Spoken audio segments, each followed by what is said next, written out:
It was just of recent vintage, bago lang, November lang ngayon. Oh, so siguro matetrace na nila, and then the Chief PNP agreed that ilang oras niyo po gusto mag-reply, Your Honor? Hindi naman ako ganun ka-stricto. Kahit na next week, Monday, kung kaya nila. Yun lang naman, data lang naman yun eh. Monday. With the indulgence of the gentleman on the floor, Senator Ontiveros would like to make a short interjection. Yes, Mr. President. No. Thank you, Senator Bato. You may proceed, Senator Ontiveros. Salamat tabi, Mr. President, and salamat kayo to the good gentleman from Davao. Itatanong ko sana ito mamaya, pero kaugnay po ng tanong ng good gentleman. I recall po dun sa unang pagdinig natin, Mr. President, tungkol sa EJ case, na pag-usapan din po yung ganitong issue sa PNP din po at yung Commission on Human Rights. And yung nabanggit po ng good sponsor na executive order, kung ito po yung executive order number 2, ni-raise ko na rin po sa attention ng Office of the President at Office of the Executive Secretary dahil apparently ito po yung EO tungkol sa freedom of information na apparently mayroon pong mga exemptions at medyo maraming exemptions at kaya nanawagan po ako noon na i-review po ng Office of the Executive Secretary yung EO number 2 para ma-facilitate po na yung mga requests ng ating mga kababayan, requests po ng miyembro ng Senado para sa impormasyon ay mabigyang daan po. So, salamat tabi Mr. President and good gentleman for allowing me to interject na common concern po ito across Commission on Human Rights or members of the legislature o yung kahit po yung mga pamilya po na naulila o nabalo sa EJ case, all seeking information that's of public knowledge and public value mula po sa ating pambansang kapulisan. Salamat po. Salamat. Thank you, Deputy Minority Leader. Thank you, Senator Ontiveros. Just to make a suggestion,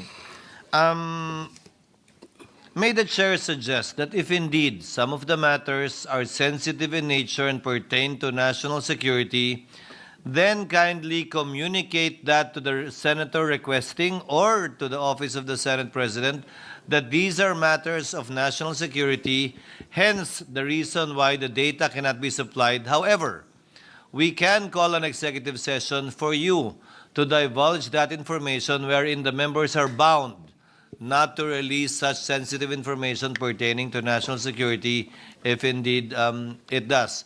So I think what Senator Bato is saying is just kindly reply and respond.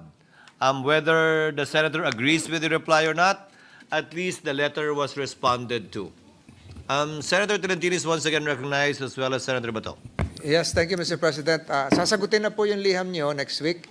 At kung ang suggestion ko nga, bukas na kung kinakailangan. Pero just give them enough payag time. na po kayo next week sa Lunes. Monday, okay na ako Monday. Monday. Senator Tolentino, kahit next week na basta sagutin kesa bukas tapos ang sagot because of Executive Order number 2, hindi ka namin pwedeng bigyan. Next week na basta may sagot. So sasagutin na po you have the assurance of the Philippine National Police. Thank you, Mr. President, good sponsor.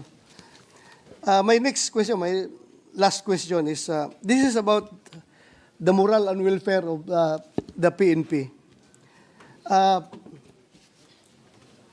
Merong Napolcom Memorandum Circular. Ito, kasi may mga pulis na nagtitik sa akin eh. Merong Napolcom Memorandum Circular na nagsasabi, one of the provisions of that circular says that time in grade indicated in the Napolcom Resolution number 2013-501 shall be observed provided that all mandatory and specialized training shall not be counted to accumulate the prescribed time in grade requirement in a particular rank. May we know from the good sponsor why this kind of policy first time ako naka-encounter na ganitong policy. May we know the rationale behind this policy? Can we restate the last two sentences? Ganito.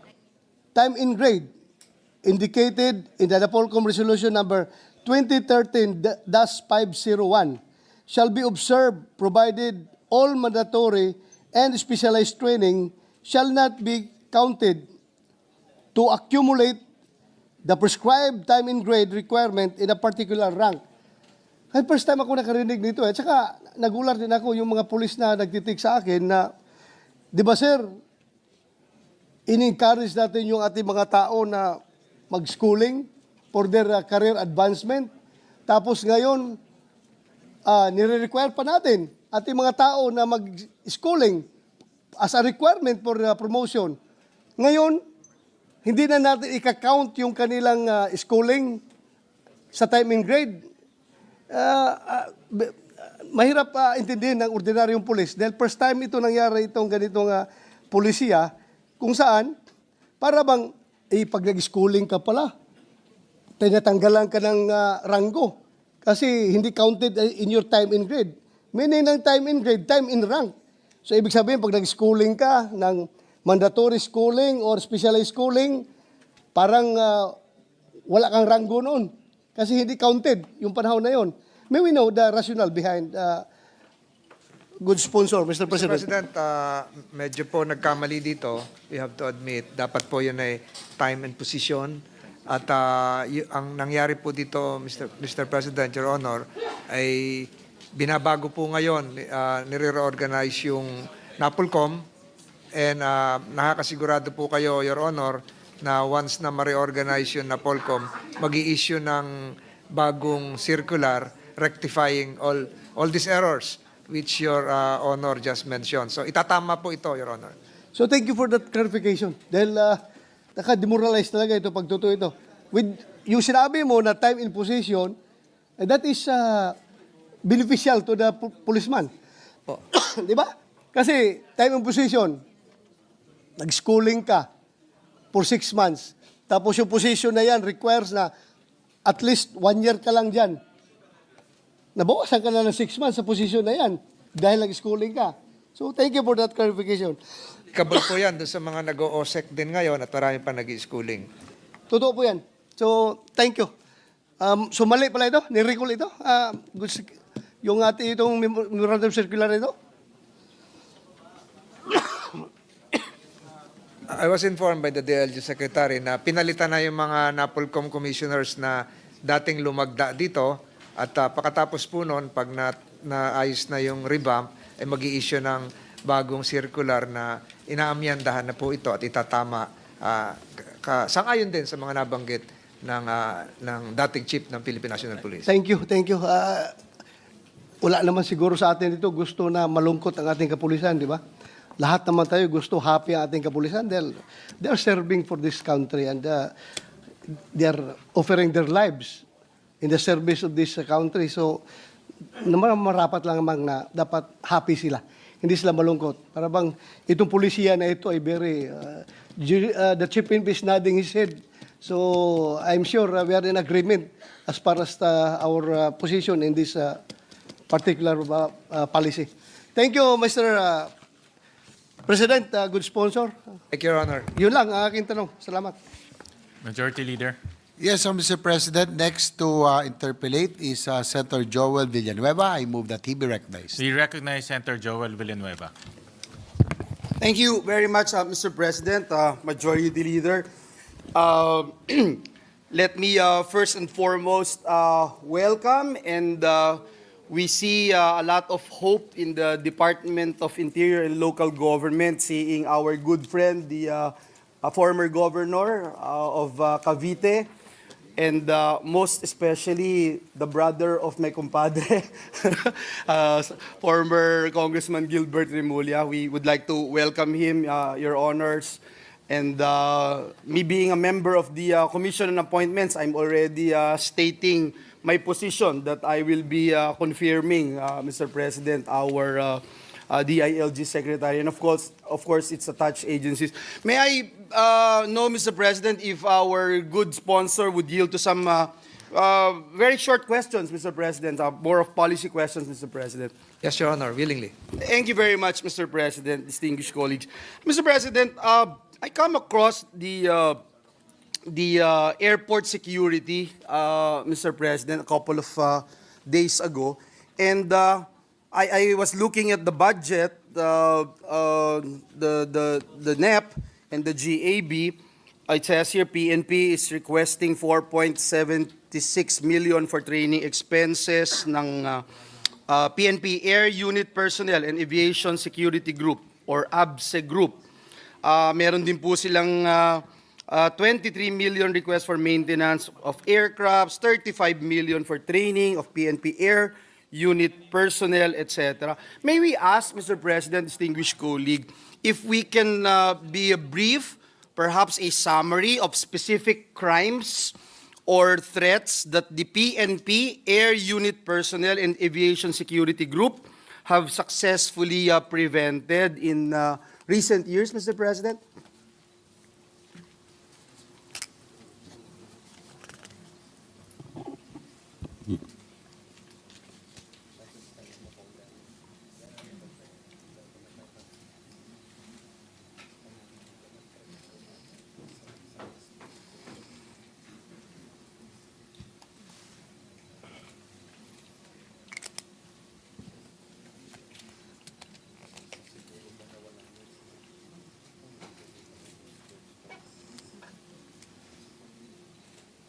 Yes, Mr. President, the Aviation Command is purely a support unit tasked to facilitate even the airlifting of those in dire need of calamity support. For instance, during the recent Typhoon Christine, sila po yan talaga nag-airlift, ginagamit yung mga air assets, Mr. President. So, bilang support unit, ito po ay tumutulong lang doon sa main mission ng isang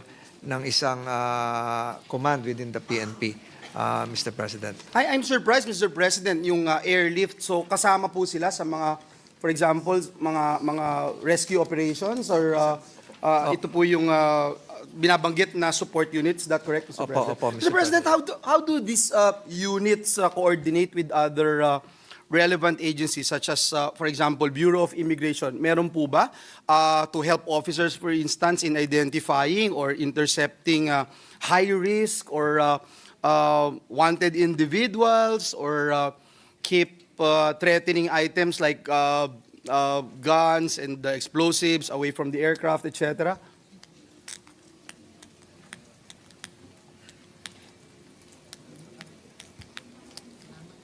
Mr. President, are we now referring to the Air Unit or the Aviation Security Group? I'm still referring, Mr. President, with PNP Air Unit Personnel and Aviation Security Group, Mr. President. Magkahiwalay po ba yun, Mr. President? Magkahiwalay po, Mr. Oh. President. So, I'm a bit confused, Mr. President, and that's the reason why I'm asking these questions. I wanted to be clear about it.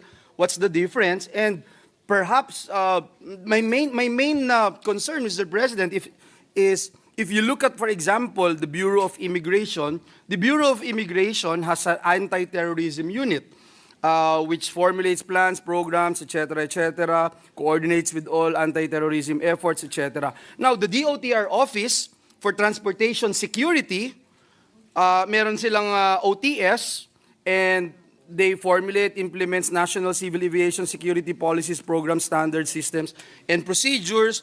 At the same time, regulates and supervises civil aviation security operations, operates and maintains civil aviation security systems.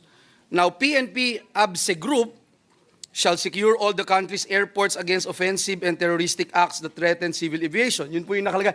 So, pag tinignan niyo po, Mr. President, I'm just a little confused. Hindi ba may mga overlapping dito, Mr. President? Pare-pareho ba yung ginagawa nila? Anong difference yung ginagawa po nila? We have been a staunch supporter of the President's call on right-sizing, Mr. President. And that's what we have been doing for quite some time here in this August chamber. So I just wanted to find out, Mr. President.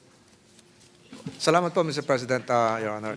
Yung atin pong air unit, ito po yung may mga air assets na talagang lumilipad, panghimpapawid. Ito yun, kaya nabanggit natin kanina, Okay. Your Honor, Yes. yung nagsusuporta sa may mga kalamidad, sa bagyo, para Rescue operations. suportahan din yung ilang kagamitan, halimbawa po ng Air Force, ng Coast Guard. Yung atin pong aviation group, ito po yung nasa mga paliparan na nakatutok sa kampanya sa illegal drugs, sa loose firearms, tumutulong po sa mga airport para makasawata rin ng mga taong na involved sa illegal trafficking of persons. Ito rin yung may mga kampanya rin sila sa mga wanted persons na lalabas ng paliparan. So marami po silang gawain. Kadalasan po ay nakabase po sa ating mga airports o mga paliparan. Yeah. So yun po yung pagkakaiba. Thank you very much, Mr. President. But I just wanted to put on record, and I will no longer belabor the issue, Mr. President.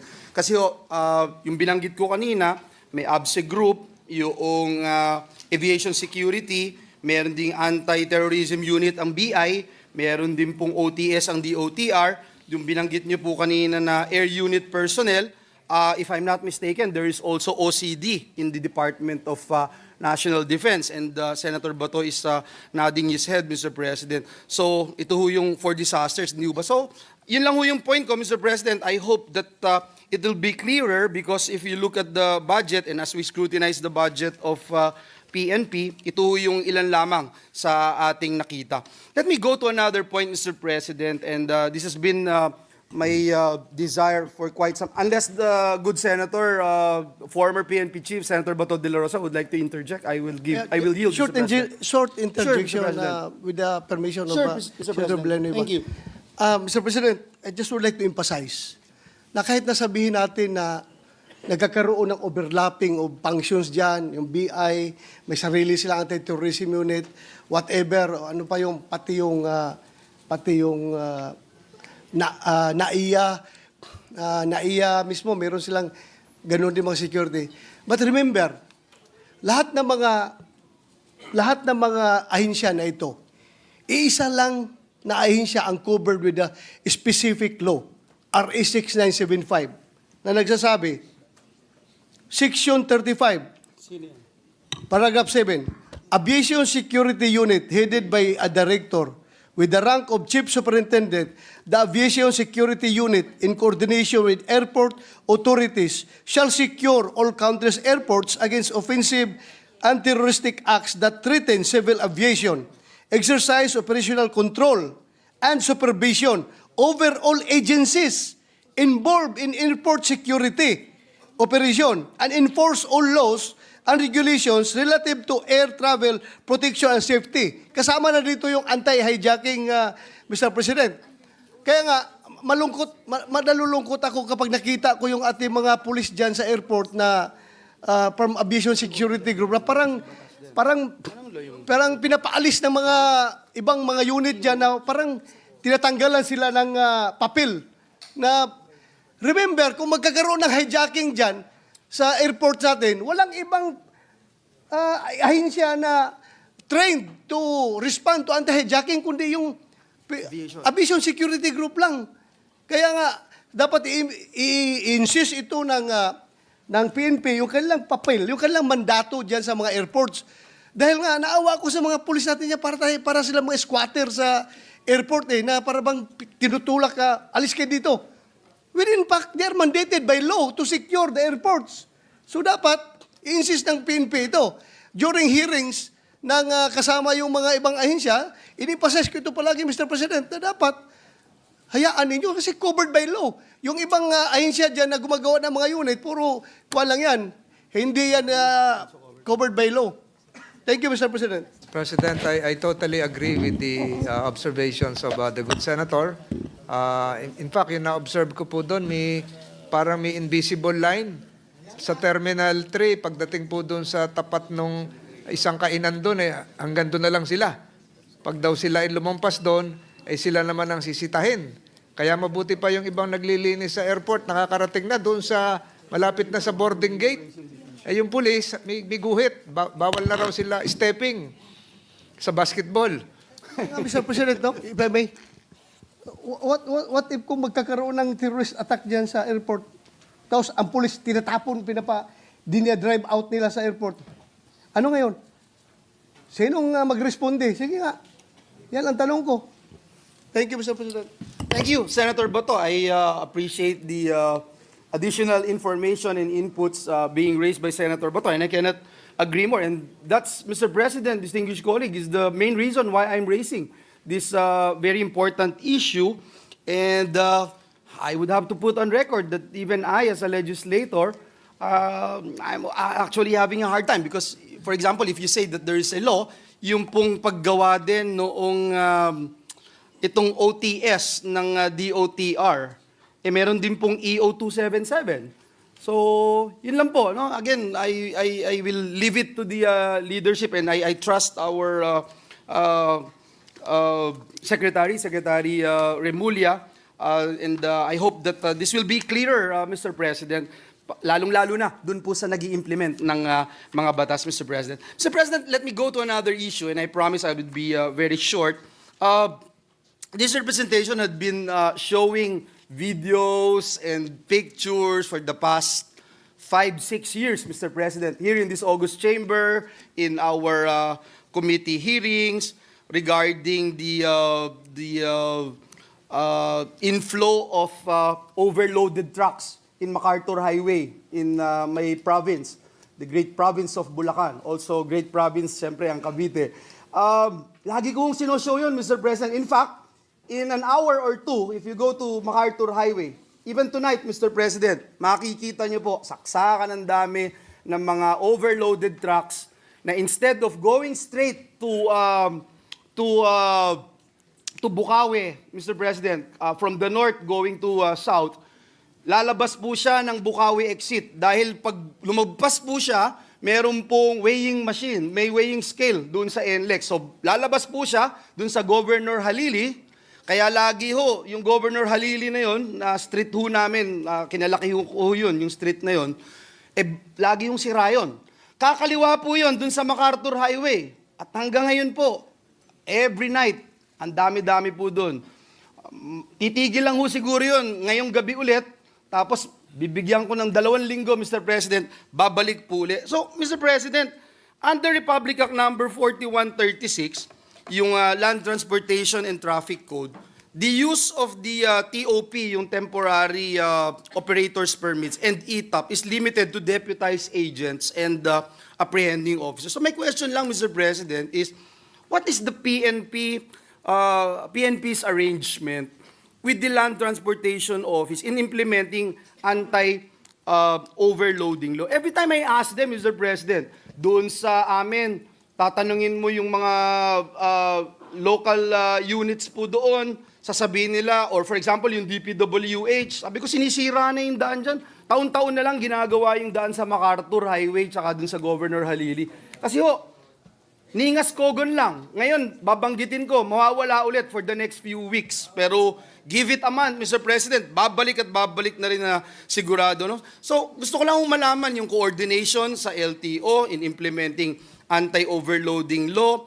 How many PNP personnel are deputized and assigned to specific areas na manghuhuli po to determine also whether ito pong mga trucks na may trailers, trucks na may trailer na ang sakay, bulldozer, lagi ho yan dumadaan ho sa amin, that they comply with the load limits, Mr. President. Mr. President, apparently the lead agency here would be the Land Transportation Office, LTO, considering that PNP, while in some instances have been issued TOP, are more in charge with criminalities and enforcement of laws not related to preservations Traffic. of the road. And Mr. President, sa ating pagkakaalam po, talagang binabawal ng NLEX yung mabibigat na truck doon sa kanilang pribadong daluyan. At yun naman mga local governments ngayon ay kinakailangan din magpasa ng ordinansa na pinagbabawal din doon sa kanilang jurisdiction yung mabibigat na truck na kadalasan po ay nakakasira din ng asfalto, lalong-lalo na kung malalambot at saturated sa ulan. So ito po siguro yung problema nating malaki at nararamdaman namin po, yung nararamdaman nyo, Your Honor, na nagdudulot po ito ng matinding trapiko sa inyong lalawigan. Actually, Mr. President, thank you. No, hindi lang nga po traffic, Mr. President. Parang it's a waste of government's money na taon-taon na lang. Sira ho talaga yung daan. Taon-taon na lang. Paulit-ulit lang po ito. And I sound like a broken record already, Mr. President. I have been raising this in committee hearings. I think this is the second or third time here in this August chamber, in this plenary, that I am raising this. Mr. President, everyone knows. In Bulacan, everyone knows. The police there, I've talked to the PNP provincial director, I've talked to LTO, Mr. President. Sasabihin ng LTO, Mr. President, kulang daw po yung tao nila. Wala silang masyadong tao na pwedeng humuli, Mr. President. DPWH, sabihin na wala kaming police powers. So, Mr. President, may we know if can PNP deputize or issue a temporary operator's permits? And if yes, Mr. President, how many TOPs have been issued by PNP, Mr. President? Mr. President, I was just informed that the PNP cannot do the same legally because they're just being deputized by the LTO. But I just got an assurance from the DLG Secretary that the DLG Secretary would be issuing a circular concerning this, concerning overloaded vehicles, not just for Bulacan, but for the entire country as well, Your Honor, Mr. President. Thank you, Mr. President. And that's why if today is the Commission on Appointments hearing, I will already move for his confirmation, Mr. President. Mr. President, I can go on and on about this particular problem, and it's been bugging me for quite some time. In fact, it's a bit emotional for this representation because my sister, my late sister, then Mayor Joni Villanueva, before she passed, we even talked about it, and I promised her that night, I remember that the next day, I will be speaking in the Senate. That was the first time I did it, and now it's been 5 years, Mr. President. After that, hindi na ho nakita nung kapatid ko na naayos at na-address ang problema ito. If Senator Raffy Tulfo would interject, Mr. President, I would yield to Senator Tulfo. Yes, Mr. President.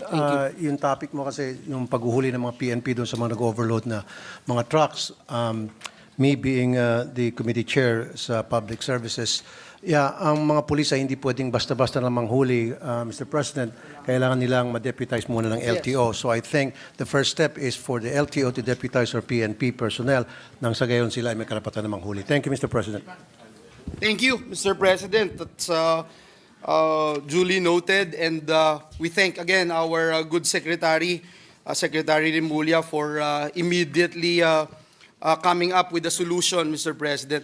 Mr. President, I remember during the, perhaps 1-2 more questions that I'd like to raise. During the hearing conducted here in the Senate, I remember before, because we were on a break, Mr. President, I got a call from our minority leader who would lead the subcommittee on the Blue Ribbon Committee to investigate the war on drugs, Mr. President. I remember asking for help and data information from PNP, Mr. President. We requested the data from PNP on war on drugs, reports on EJK investigations, persons of interest investigated and results, if any, number of victims, number of cases investigated and filed. I mean, yung number of victims, there was a time in the past years, Mr. President, that our beloved province, Bulacan, had become the bloodiest killing field, Mr. President. And I was so concerned about it. We've been asking PNP to give us some data, number of drug-related enforced disappearances, illegal arrests, arbitrary detentions, etc. But unfortunately, Mr. President, even until now, I have yet to receive anything, Mr. President. So I thought it would be better for me to raise this in this August chamber. In fact, ang latest po ay at least finally nakakuha po kami ng sulat mula po sa office ng PNP, mula po kay Attorney Jean Raizayano na humihingi po ulit ng extension of another 7 working days. It's okay, Mr. President, but I just wanted to put on record, sana, Mr. President, natapos na po yung hearing, yung first hearing, but there's another coming, Mr. President, and we just wanted to, again, reiterate, Mr. President, how important it is for legislators like us. Hindi ko na po sasabihin, tayo inelect ng more than 18 million Filipinos, and they expect us to do our job. And sana ho, bigyan lang ng pansin ng liderato ng Philippine National Police, Mr. President. President, I was just informed that Your Honor will be receiving by tomorrow a reply to your letter because it took a while for them to collate all the data needed. Ugma, ma-receive mo yung sulat ng IAS. Thank you, Mr. President. Magang salamat. Salamat din po. Unfortunately, yun lang. You have to raise it on the floor just to get those information. That's so unfortunate, Mr. President. Mr. President, as a Bulakenyo also, I'd like to raise something. We are aware that there are instances that members of the PNP are being involved in heinous crimes, including kidnapping for ransom, murder, etc. There was an instance, Mr. President, and actually I personally know this guy, Mr. President, a businessman in our province who hails from Balagtas, Bulacan. He was robbed by 7 armed men in Balagtas, losing 30 million pesos in cash, and this turned out to be active members of the Philippine National Police, a major, a senior master sergeant, and a staff sergeant. The other remaining 4 suspects, actually, Mr. President, also active policemen. The 3 arrested suspects have been identified as Police Major Armando Reyes, Deputy Chief of Police of Hagunoy Municipal Police Station, PSMS Ronnie Galion, sa Santa Maria naman ho, Municipal Police Station, and PS Sergeant Anthony Ancheta of Malolos City Police Office, Mr. President. Mr. President, I also asked, Mr. President, for report sana and update on this status, Mr. President. Again, dito ko na lang ho babanggitin, baka matagalan pa yung pag-request natin ng status report. So, ngayon lang ho nangyari sa akin to, Mr. President, the past 7-8 years ng pagiging senador ko. Pagka nanghihingi po ako ng mga status report, nakakakuha po tayo agad. Maybe just know, Mr. President, ano na po yung nangyari dito at ano na ho yung status ditong investigasyon ng kasong ito, Mr. President? It's informed that a criminal complaint for robbery was filed against the 3 suspects, which you mentioned, and 5 other John Does before the Provincial Prosecutor's Office of Malolos City, Bulacan, Your Honor. And respondents, Police Major Armando Reyes and others availed of their rights to have a preliminary investigation and waived their rights under Article 125. So, Police Major Armando Reyes is now under the custody of the Bulacan Provincial Jail as of September 12, 2024. And the other one, PSMS Ronnie Galion, is detained at the Balagtas Municipal